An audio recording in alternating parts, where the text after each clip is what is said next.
We have training camp update for you folks today, and in this video, we're going to be talking about what has taken place on the field for today's portion of camp, but we have some news regarding injuries. Really want to get into the Quintez Cephas injury, and the Detroit Lions have signed a player to replace a player who was waived due to injury. So, hey, training camp, it's all about keeping you updated on all of the latest news regarding our team because it has a major effect for the Lions when the season's coming up here really soon. But before we get into today's video, if you think it's a smart and sound idea to remove the seat cushion off a bicycle, only leaving the bar going straight up, and you want to ride on that bicycle for 20 miles, go ahead and subscribe to my channel because we talk all things Detroit Lions news and rumors. And sometimes being a Lions fan, you can feel like you got pounded. Also, take that like button with you and let that bad boy get ripped. Let's get into today's Lions news.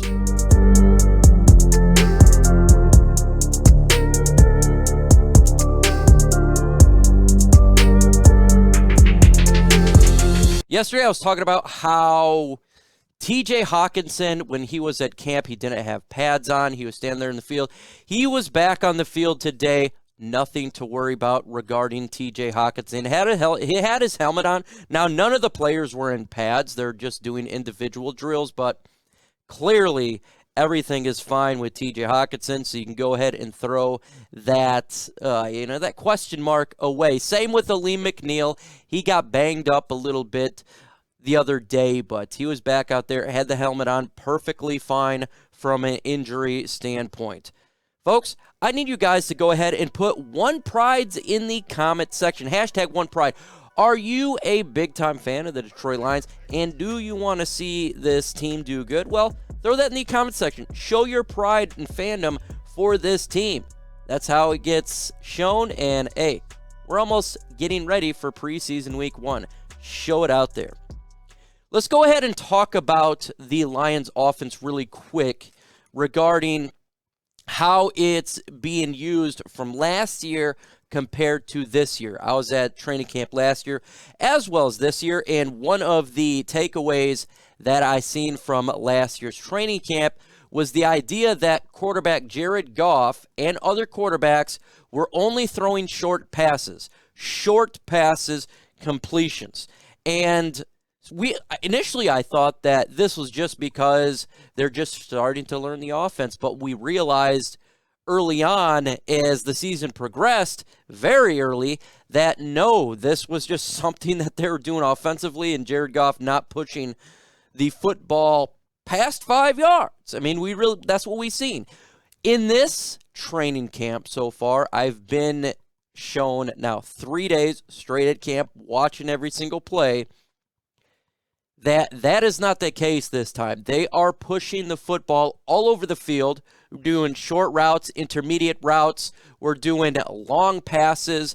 And today, Jared Goff and the rest of the quarterbacks were throwing deep passes. Now, again, it's individual drills for today, but you add on to everything that has taken place since training camp started, and the offense is opening up. And I know a lot of fans really wanted to see this offense open up. I know a lot of fans were on Jared Goff from the idea that he would only do, passes within 5 yards. But so far in training camp, that is not the case. Now, it can all switch when the season comes. Maybe he doesn't get as confident and he starts doing the short passes. I don't think that's the case. I think his confidence is building, and when you have talented players like a DJ Chark and other players right now for the Lions, I mean, the wide receiver core is much better, and the tight ends like Hawkinson, I think his confidence and his level in trusting the players are much higher. And I also think it absolutely does not hurt that you have Ben Johnson as the offensive coordinator and not Anthony Lynn. I think when it comes to Jared Goff and Lynn, they were not getting along last year. Now it comes with Jared Goff and Ben Johnson. They're meshing, and they're making more aggressive plays, more aggressive play calling and decisions. That's fantastic. We have to have that. Now, I'm not saying they need to be aggressive on every single play and turn it into a Mike Martz offense. Absolutely not. Not at all. I think there's a place to be conservative. I think there's a place to be aggressive. Last year, though, until basically Ben Johnson and Dan Campbell took over on the offense, it was absolutely conservative up until that point. Not a lot of deep shots. Not a lot of taking any chances. This year, this is different in training camp. Very aggressive. And it is great to see. I can't even imagine what it would look like when Jamaal Williams is actually on this offense, who, I'm telling you right now, this guy is dying to get on the field. He's standing, he's following all the wide receivers, throwing the football to himself. He wants to get in there, and unfortunately, it's not going to happen due to the injury, but he definitely wants to get in there, and I think when he does, this offense is going to be high-powered. I think it's going to be extraordinary. Folks, how many wins are the Detroit Lions going to have? Who's going to have more wins? The Lions or the Bears? Put Lions in the comment section if you think the Lions will have more wins. Put Bears in the comment section if you think the Chicago Bears will have more wins. I just read up on the Chicago Bears, thank you to Harrison Graham, that their offense is looking like absolute butt cheeks. That's great news, because that's kind of what we expected. So let me know what you think upon this factor of this offense. And for sure, I can't wait to see your reaction to this question. The Detroit Lions signed a player here, Maurice Alexander. They had to waive Bell due to injury. Unfortunately, he got injured early in training camp, as you all know. But the Lions have replaced him with Maurice Alexander. He's a wide receiver / returner. He's actually from the USFL Philadelphia Stars. He's a shorter guy, 5'11", 25 years old. When he was with the USFL, though, he was making some big-time plays in the return game. And, look, it's not saying that much. It's not like the USFL is the NFL. But we've seen that you got to look for players everywhere. You got to turn every rock, and you never know. Maybe Alexander is a dime in the rough. This is his career stats here. 25 receptions, 298 yards, 1 touchdown, 11.9 average. Again, when it comes to Maurice Alexander, this is going to be a guy who's going to be in the return game. And in all honesty, there's a great chance he doesn't make this roster. But, hey, I mean, I always believe in the idea that you look for everybody. I think that's really important for the Lions, is you're always looking to get better. And so now it looks like we're going to have Khalif Raymond in there.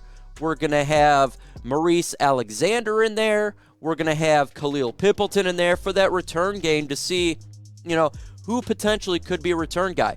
And it's always good to have an extra player for preseason. So say they don't want to get a player hurt who they think is going to be a starter, you can always throw a Maurice Alexander in there or a Khalil Pimpleton, if they really do like Khalif Raymond, in there to get some playing time and not hurt the players who they believe will be for the Detroit Lions for the NFL season. Now let's get into really important news, the Quintez Cephas injury. Folks, if you're living on a rock, you don't know this, but the rest of you guys know that Quintez Cephas went down hard yesterday, and it didn't look good. The reports are it could have been a big-time injury. However, we got some fantastic news for you, because Dan Campbell says I think could be okay. It was much more optimistic once we got him in, got an image, looks like he'll be down for, we feel like, a short period of time, but I think he's going to be okay. Absolutely outstanding news. We are lucky there with Quintez Cephas not coming down with a big-time injury. He is fighting for that roster spot. Now, personally, I think he's got the roster spot. I mean, this guy is literally doing everything he can to make this team. His ability to jump up and get the ball with the contested catches is amazing. And that's how he got hurt. going up Lakuta, did an amazing catch, and he hit the ground. So it doesn't look serious. I know a lot of people in the comment section were hitting me up. Update on Quintez Cephas, so I'm giving you the update right now. It's not big time, and that is big time for the Lions. I think that's really important that we got this guy. Hopefully he'll be back soon rather than later, but it's not a long-term injury, and fantastic. I also want to talk about the intensity of the Detroit Lions in this camp that I've seen from the young players. And we're not just talking about Aiden Hutchinson now. His intensity is absolutely outstanding. But when you look at Malcolm Rodriguez as well, the guy is very intense. And you're starting to see these young players elevate their intensity, and it's elevating everybody else out there. And I think that obviously comes down from Dan Campbell, comes with the coaches. And you can see what they're trying to do by building this team and changing a culture. You're getting people who buy into what they're doing, because I've been at many training camps, and this one in particular is showing an intensity that I think it has been needed for the Lions for many, many years. Now, I'm not saying they're going out there being old school football, cracking each other's heads or anything like that, but they're enjoying it. They're elevating their play as they practice instead of just kind of practicing to get through it. They're actually going, what I'm seeing, they're going full all in. That is what you want to see from practice, because that can translate into the regular season and change. Because as you all know, we've seen this a million times. When you look at the Lions, how many times have you heard the idea that they're just coming in to get a check?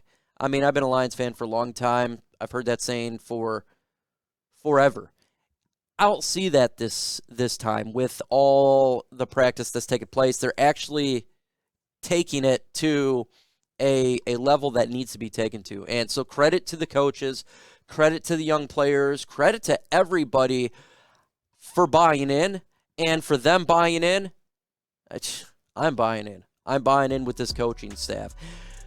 Folks, you need to go ahead and follow me on all these social media sites: Twitter, Facebook, LNU, Instagram, dropping information every single day. Live OnePride podcast on my channel, 6:30 p.m., generally every single Thursday. Now, I've been switching it up lately because I have the ability to do so. So maybe it's a little bit earlier.